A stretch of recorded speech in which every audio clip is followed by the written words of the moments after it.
షర్మిల గారు నమస్తే సార్. నమస్కారం అండి.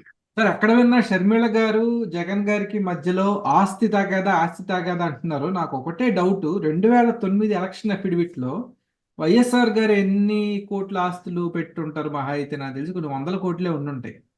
ఆ వందల కోట్ల కోసం ఇంత రోడ్డు మీదకి వచ్చి రచ్చరచ్చ చేస్తారా? అసలు ఈ ఆస్తులు గొడవ అంటున్నారు. అసలు ఎలా చూడాలి? ఎంత ఉండి ఉండొచ్చు వీళ్ళ ఆస్తులు గొడవ? మీకు ఏమన్నా తెలిసి చెప్పండి. ఏమీ లేదండి. ఇప్పుడు 2004 ముందు వాళ్ళకి ఏమీ లేదు, నిజంగా పెద్ద ఏమీ లేదు. కొన్ని ఎకరాలు అది ఉండొచ్చు. ఆయన కూడా ఫైనాన్షియల్ గా ఇబ్బంది పడ్డాడు రాజశేఖర రెడ్డి గారు. ఏంటి ఎలక్షన్ కి అది ఎలా వెళ్ళాలి ఏంటి అనేటువంటి ఆ ప్రయత్నంలో ఉండి కూడా ఆయన. కానీ ఆయన ఒక్కసారి ముఖ్యమంత్రి అయిన తర్వాత జగన్మోహన్ రెడ్డి గారికి కార్తి వీర్యార్జునులాగా 1000 చేతులు వచ్చేసి డబ్బులు దొబ్బేయడానికి. వీళ్ళు పిక్ పాకెటింగ్ దగ్గర నుంచి బ్యాంక్ రాబరీ వరకు చేస్తారండి ఇది. భూ దోపిడీ చేస్తారు, గనుల దోపిడీ, వనరుల దోపిడీ చేస్తారు, శాండ్ మైన్ మొత్తం కుమ్మేశారు. ఎక్కడా కూడా ఏది వదిలిపెట్టకుండా దొబ్బేశారు. అది మరి అది ఆటోమేటిక్ గా వాల్యుయేషన్ పెరిగిపోయినట్టు 1000 కోట్లు 1,00,000 కోట్లు అయిపోద్ది కదా. ఇప్పుడు ఓబుళాపురం గనులు పేరుకి గాలి జనార్దన్ రెడ్డి, అందులో వాటాలు ఏమిటి? జలయజ్ఞం కాంట్రాక్టర్లు గుత్తేదారులు పేరుకి, అందులో పర్సంటేజ్లు సగం పైన దొబ్బేశారు వీళ్ళు. అందుకనే పనులు చేయలేదు వాళ్ళు. ఇలాగే ప్రతి దాంట్లో ఉన్నారు. హైదరాబాద్ చుట్టుపక్కల 1000 ఎకరాలు అవన్నీ ఇప్పుడు ఎన్ని? అప్పట్లో ₹1,00,000 ఉండేది, ఇవాళ ₹1,00,00,000 అయిపోయింది. అప్పుడు ₹1,00,00,000 ఉండదు, 50 కోట్లు అయిపోయింది. 100 కోట్లు 125 కోట్లు కూడా అయిపోయింది. ఇలాగా ఎప్పటిగా సంపద ల్యాండ్ బ్యాంక్ పెరిగిపోతుంది అంతే. ఇదంతా కూడా తీసుకెళ్లి బెంగళూరులోను అట్లా ఇట్లా అక్కడక్కడ దేశం మొత్తం మీద ఎక్కడ వీలుగా ఉంటే అక్కడ పెట్టేశారు. విదేశాలు ద్వీపాలు కొనేసుకున్నారు వీళ్ళు. వీళ్ళంతా డబ్బు షిప్పుల్లో గట్ట కూడా పట్టుకెళ్ళిపోయి ఉంటారు. మామూలుగా పట్టుకెళ్ళలేక, విమానాల్లో పట్టుకెళ్ళలేక. అకౌంట్ ట్రాన్స్ఫర్ లో అవన్నీ మామూలే. దొంగ లెక్కలు రాసి దొబ్బేసిన డబ్బులకి అంతులేదు. ఇది ఇదంతా దాంట్లో వాటా అడుగుద్ది ఆవిడ. నువ్వు ఇక నాన్న అధికారంలో రాబోతు నువ్వు ఎవరికి తెలుసు నువ్వు? ఇదంతా నువ్వు వాళ్ళని అడ్డం పెట్టుకుని దొబ్బేటప్పుడు లేపాక్షి, సజ్జలో లేపాక్షి ల్యాండ్స్ చూడండి. రైతులు ₹1,00,000 ఇచ్చేసి వాళ్ళ భూములు దొబ్బేసి ఇవాటికి అదంతా పిచ్చి మొక్కలు మలిచేసి కంచెలు వేసేసి ఉన్నాయి. కోర్టు కేసుల్లోకి వెళ్ళిపోయినాయి అన్ని. దాని మీద 500 కోట్లు అప్పు తెచ్చేసుకుని దొబ్బేశారు. బ్రహ్మణి స్టీల్స్ ఆ ఒక్కదానికి 1000 ఎకరాలు కేటాయించేసాడు. అక్కడ ఏమీ చేయలేదు. ఆ హెలికాప్టర్ దిగడానికి మాత్రం ఒక హెలిప్యాడ్ నిర్మించారు అంతే. దాని మీద లోన్లు తెచ్చుకోవడం, ఆ డబ్బులు దొబ్బాడు. అసలు ఇది ఈ దొంగతనాల్లో ఇది ఒక వెరైటీ అండి. వీళ్ళు కొత్తగా చూపించారు ఇది. ఇదే ఫస్ట్, ఇదే లాస్ట్. ఇంకోటి ఎవడో చేయలేడు, ఎందుకంటే దొరికేస్తారేమని భయంతో. అప్పటి వరకు ఎవడో చేయలేదు, వీళ్ళు కొత్తగా చేశారు. ఇది అసలు న్యాయశాస్త్రాలు కూడా బెయిల్ మీద వదిలేసినాయి కదా. ఏం చేయాలి అర్థం అవుతుంది. మనం చూస్తున్నాం కదా కళ్ళ ముందు. న్యాయస్థానాలు కూడా ఏం చేస్తున్నాయి? ఈ వ్యవస్థలు ఏం చేయగలుగుతున్నాయి వాళ్ళని? ఆ దొబ్బేసిన డబ్బులతో వజ్రాల వాచీలు లేకపోతే రకరకాలన్నీ బహుమతులు ఇచ్చేస్తాను. రెడీగా అయిపోయిన గిల్లాసు ఏం కోరుకుంటే అది ఎంత? నువ్వు ఎంత? రూపాయ, ₹10, లక్ష, 10 కోట్ల, 100 కోట్ల, ఈ ఎంతకాలం అంతా పడతారు. వాళ్ళు సొమ్మే పోయింది, నీదేం పోయింది, నిమ్మగడ్డ బాలమూర్తి అన్నట్టు ఉంటారు. మరి ఇటువంటిలో వాటా అడుగుంటుంది. నెక్స్ట్ ఇంకోటి ఏంటంటే రాజ్యాధికారం. జగన్మోహన్ రెడ్డి గారు ఎంత కష్టపడ్డాడు, ఈవిడే అంత కష్టపడింది. జగన్మోహన్ రెడ్డి గారు ప్రచారం చేశాడు, ఈవిడే చేసింది. ఆయన ఓదార్పు చేశాడు, ఈవిడే చేసింది.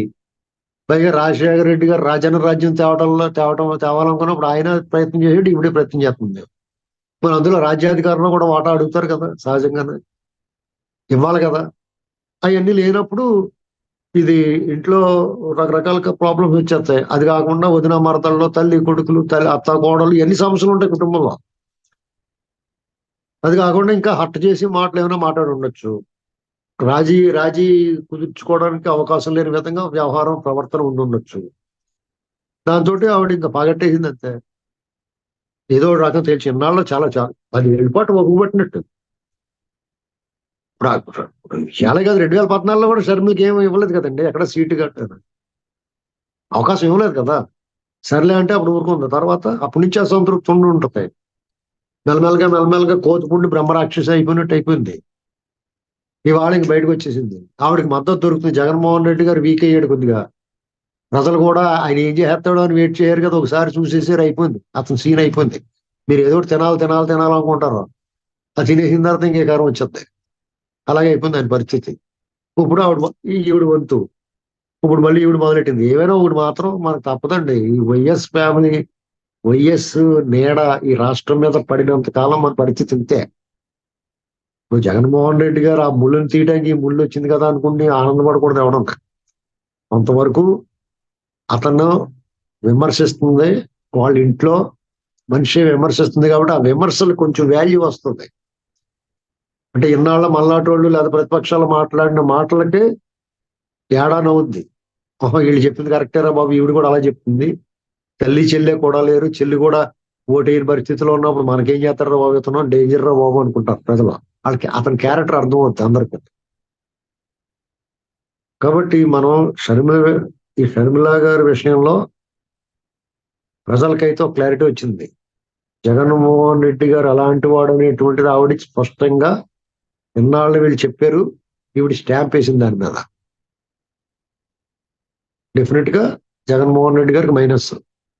ఆయన కూడా ఈవిడికి ఇవ్వాల్సింది ఇచ్చేసి వదిలించుకుని ఉంటే బాగుండేది.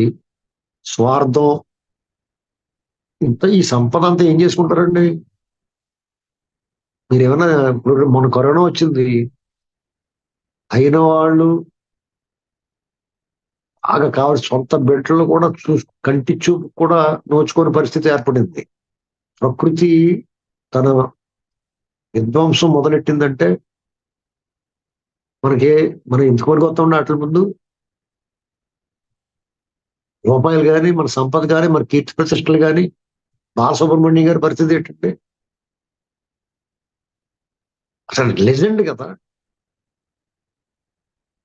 ఆయన స్వరం, ఆయన గొంతు వినని తెలుగువాడు ఉంటాడా? ప్రతిరోజు కూడా ఏదో రూపంలో ఆయన స్వరం వినపడింది కదా. అటువంటి వ్యక్తి ఏ రీతిలో ఆయన వీడ్కోలు కూడా, ఆయన అంతిమ సంస్కారం కూడా ఎంత ఘనంగా వీడ్కోలు ఉండాలి, లభించిందా?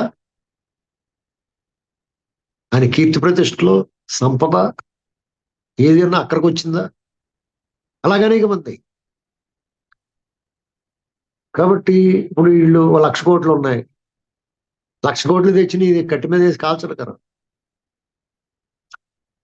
బాగా అయితే గంధపు శాఖలు దొబ్బేసి గంధ శాఖలు పట్టుకొచ్చి వేస్తారు, అంతే కదా. మామూలు కట్టెల బదులు అన్ని గంధపు శాఖలు వేస్తారు. అంతకని ఏం చేయగలుగుతారు? అవన్నీ కూడా నిలబడతాను ఓపిక లేక కబక్కన ఎలక్ట్రిక్ దాంట్లో పెట్టి 2 నిమిషాలు అడగమని అవకూడేస్తున్నారు. ఇలాంటి పరిస్థితుల్లో ఆయన మాత్రం అదంతా ఏం చేసుకుంటారు? దొబ్బేసిందే కదా. నువ్వేం కష్టపడి సంపాదించావు? చెమటోటి సంపాదించావా? ఏ మట్టి మోసి, ఏ మట్టి తవ్వి కండలు కరిగించి సంపాదించు? వ్యవసాయం చేసేవా, వ్యాపారం చేసేవా, వ్యవహారం చేసే? అవినీతి చేశారు అంతే, దొంగతనాలు చేశారు అంతే. నేను సంపాదించే కష్టపడి చెమటోటి సంపాదించి నీకు ఎందుకు ఇవ్వాలి? అది కూడా ఇవ్వాలా సోదరికి, తోడబుట్టిందానికి. నీది కానప్పుడు ఇవ్వడానికి నీకు అంత బాధ వస్తే మరి ఆవిడకి బాధ ఉండదా? పైగా వాళ్ళందరికీ డబ్బు అంటే ఇష్టం, సంపద అంటే ఇష్టం, అధికారం అంటే ఇష్టం, పెత్తనం అంటే ఇష్టం. వాళ్ళు అసలు సిసలు పెత్తందారులు, ఫ్యాక్షన్ మనస్తత్వం ఉన్నవాళ్ళు, ముఠా రాజకీయాలు అంటున్న వాళ్ళు, ముఠాల్లో ఉన్నవాళ్ళు అంత ముఠాల ఎన్ని. ఒక రకంగా చెప్పండి, దండుబడి మ్యాచ్. మరి ముఠాల దగ్గర తేడా వస్తూ ఊరుకుంటారా? మీర్జాపురం సిరీస్ చూపిస్తున్నారు. ఈ ప్రజలకు అవసరమా వీళ్ళు? మరి బాబు మీరు అందరూ హాయిగా ఉండండి రా బాబు, ప్రతి పేదవాడిని కోటీశ్వరుని చేస్తాను, మీ బతుకు మీరు బతకండి, ఉపాధి అవకాశాలు కల్పిస్తాను, అభివృద్ధి చేస్తాను, మన తెలుగువాడు ప్రపంచ స్థాయిలో పేరు తెచ్చుకోవాలి, ఆత్మగౌరవం, ఆత్మవిశ్వాసం పెంచి మధ్య తరగతి ముఖంలో మందహాసాన్ని చూపించాలని ప్రయత్నం చేసిన ఇంట్లో కూర్చోబెట్టారు. దాని ఫలితం ఈ విచిత్ర విన్యాసాలు, వికృత శాస్త్రంలో, వికృత పోకళ్ళలో, జుగుప్సాకరమైన భాష వినాల్సి వస్తుంది పరిస్థితి వచ్చింది. మనం ప్రజలు ఇప్పటికే చాలా వరకు క్షవరం అయిపోయిన తర్వాత వివరం వచ్చేసింది అందరికీ. క్షవరం అయిన తర్వాత గుండు చేయించుకున్న తర్వాత ఏమవుతుందండి, నెత్తి మీద ఉన్న ఆ పొక్కులు గిక్కులు అని కనపడుతూ ఉంటాయి, ఎక్కడెక్కడ మచ్చలు ఉన్నాయో ఇవన్నీ కనపడతాయి కదా. అర్థమైంది అందరికీ. ఇప్పుడు నీకు వద్దురా బాబు, నీకు దండం, నీ పని చూసుకోరా బాబు అని చెప్తున్నా. రేపు వద్దున వాళ్ళని అందరినింటికి పంపిస్తారు. రాజకీయ ముఖ చిత్రం మీద వాళ్ళ ఆనవాళ్ళు కూడా ఉండకండి, చూసుకోండి కావాలితే. Mark my words. ప్రజలు ఎప్పుడు కూడా మనం రాజకీయ నాయకుడు అధికారంలో ఉన్నప్పుడు కళ్ళు పొరలు కమ్మేసి ఆకాశంలో ఉండి అంతస్తుల్లో ఉండి కిందకు చూస్తుంటే మన కళ్ళు చీమల్లా కనిపిస్తారు.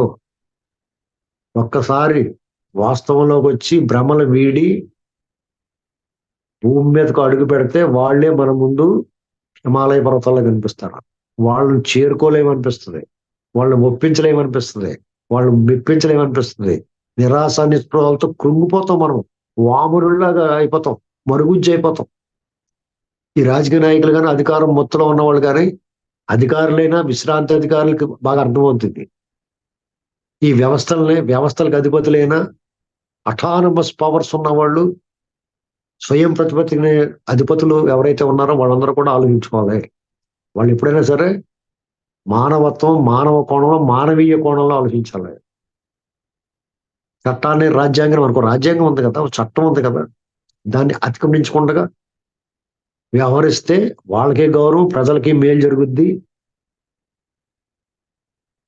ప్రజలు కూడా వీళ్ళని గుర్తుపెట్టుకుంటారు, చరిత్రలో ఒక పేజీ కేటాయిస్తారు. నరకాసురుడికి, భస్మాసురుడికి, హిరణ్యాక్షుడికి, హిరణ్యకశిపుడికి, ఘటోద్గ ఇతను ఎవరో విరాట పర్వంలో ఉంటాడు, కీచకుడు, ఇలాంటి వాళ్ళందరికీ నలుడండి. వాళ్ళకు కూడా పేజీలు ఉన్నాయి పురాణాల్లోనూ చరిత్రలోను. ఈడీ అమీన్, హిట్లర్, ఇలాంటి వాళ్ళు కూడా పేజీలు ఉన్నాయి. కానీ అది మనం ఎలా తలుచుకుంటాం, ఎలా చదువుకుంటాం, ఎలా నేర్చుకుంటాం. హిట్లర్ వాళ్ళని చూసి నియంతలుగా ఉండకూడదురా బాబు, చివరికి ఆత్మహత్య శరణ్యం వద్దని నేర్చుకోవాలా, వాళ్ళ నుంచి కూడా నేర్చుకోవాలా. గాంధీ మహాత్ముడి నుంచి, నెహ్రూ గారి నుంచి, ఎన్టీ రామారావు గారి గురించి, పివి నరసింహరావు గారి గురించి, పివిఆర్కే ప్రసాద్ గారు ఐఏఎస్, ఇలాంటి వాళ్ళ నుంచి మనం నేర్చుకోవాలి. వాళ్ళు చెప్తారు మంచి మాటలు, కొన్ని చరిత్రలు ఉంటాయి. అలాంటి కోవలోకి చంద్రబాబు గారు కూడా వస్తారు.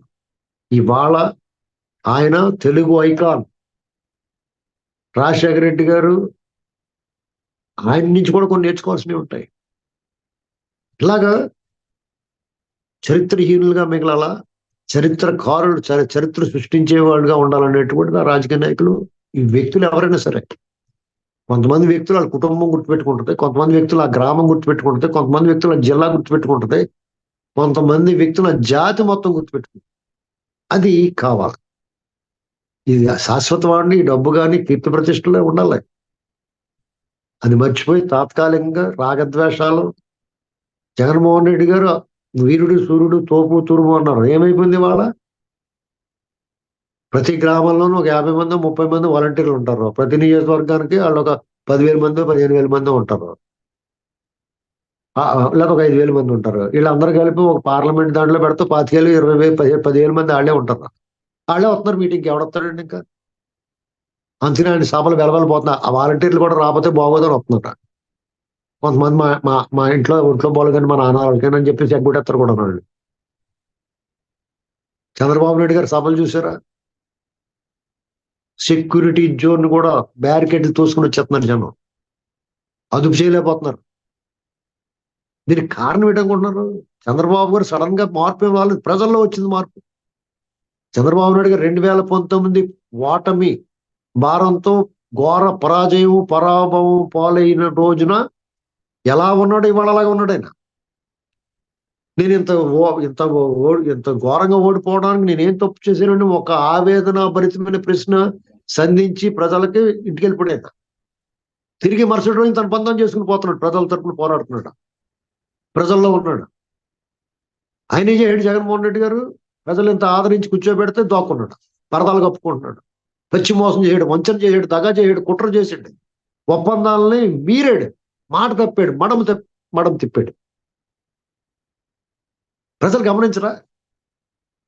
కొంతమందికి ఇంకా పొరలో 5-6 పొరలు కప్పేసిన కళ్ళు 3-4 పొరలు తగిలిపోయి ఇంకొక పొర ఉన్నది ఎవరికైనా ఉంటే, అంటే 20% ఇంకా ఉంటారు లైక్ మైండెడ్, పైశాచిక మనస్తత్వం ఉన్నవాళ్ళు, భావ సారూప్యత, ఏకభావజాలం ఉన్నవాళ్ళు డెఫినెట్ గా ఉంటారు. ఎవరిలా దేర్ ఈజ్ అన్ ఎగ్జాంప్షన్, ప్రతి సూత్రానికి ఒక మినహాయింపు ఉంటుంది. అలాగే వాళ్ళు కూడా ఉంటారు సమాజంలో, వాళ్ళు అవాయిడ్ చేయలేం.